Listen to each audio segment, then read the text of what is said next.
UFC 311 is just a few days away. And not only is it a spectacular fight card, but there's also a ton of opportunity to make some money while watching your favorite sport. My name is Angelo. This is We Want Picks, and I'm going to give you my Underdog Fantasy entry for UFC 311. If you don't know what Underdog Fantasy is, it's daily fantasy. You come in here, you say higher or lower than any of the numbers you see on the screen, and you can make a bunch of money. They'll even give you free money to play. They're trying to get you in the door. So they'll give you some free money as you walk in. Just go to wewantpicks.com/underdog, use promo code WWP, and get your free money.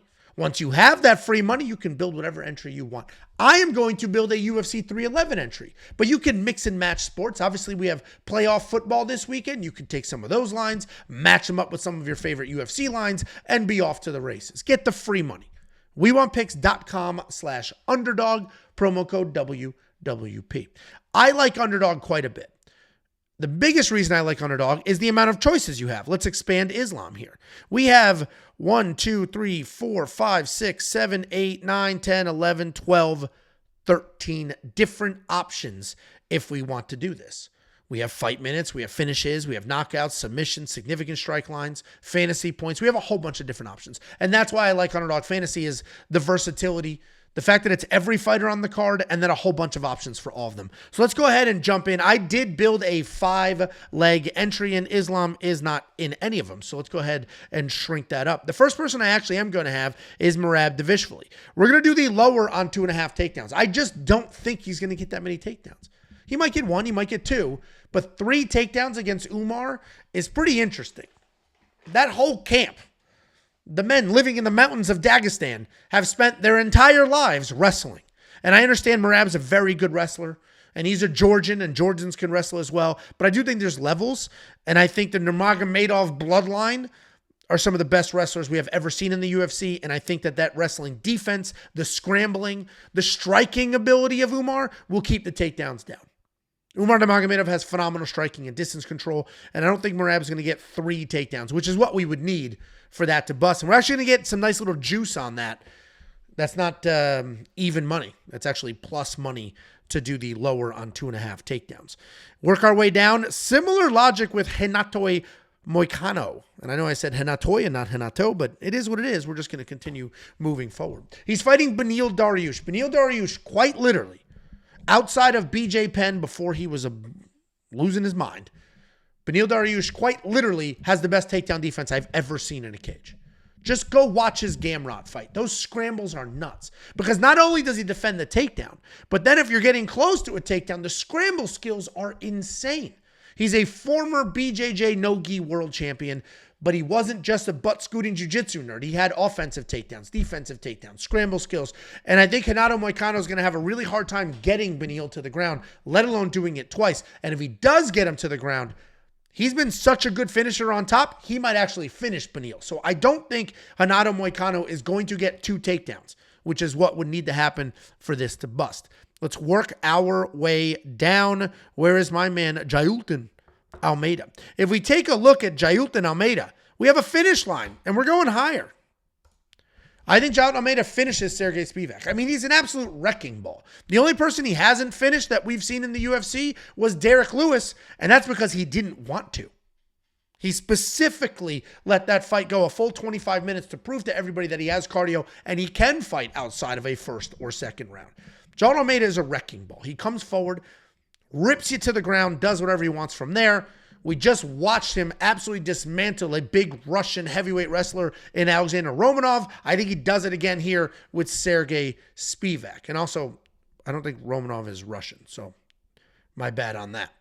We're going to go to Bogdan Guskov. Bogdan Guskov, we got fight minutes. We're going to go the lower. We got a little bit of juice, the higher. We got a little bit of juice on this one. The prize picks line was 4.75. I'm going over 5 minutes. I mean, the reality is the difference between 4.75. Obviously, I mean, there is a difference.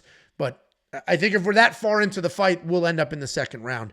And we're going to go the higher. And not because of Bogdan, but the other side. Billy Eslakana is a good defensive striker. He does a really good job backing up, avoiding a car crash, avoiding chaos, staying on the outside, and then counter-striking in. I think Billy's going to do a good job avoiding the chaos early, not getting finished early. We also don't know how good his chin is or is not. I think he's got a decent chin, right? He doesn't have a very long career, but the fights he has been in, his chin is held up. So I think this fight goes to the second round. If it doesn't, it's okay. We're going to do a flex play. The flex play allows you to lose a couple of lines and still make some money. So we're going to add the higher there. And then the final line here is actually not on this page. This is the higher lower section. If we click on higher lower, you'll see we have higher lower as an option, and then rivals.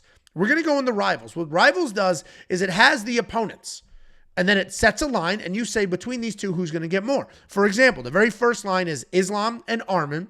They've capped it at significant strikes. And you have to say between these two, who is going to land more significant strikes, Islam or Arman? And they're giving Islam a half of a strike head start. If we click on it, you can see all those other lines that we were just looking at, higher, lower, but we're going to stick with rivals. I don't know who's going to land more significant strikes in that. I don't know who's going to finish the Jamal Hill-Yuri fight. What I do know is Aylin Perez plus 29.5 significant strikes is crazy. First of all, I outright think Aylin Perez wins this fight. I think the wrestling is going to be the difference here. But even if she loses this fight, I don't know if you know how wide a 29.5, actually we would need it to be 30 to lose. I don't know if you know how wide a 30 significant strike margin is, but it is wide. That is like an absolute dismantling start to finish. And I don't see that happening. Even if, let's say, Carol Hosa finishes Aylin Perez, she may finish her with a 10-strike gap.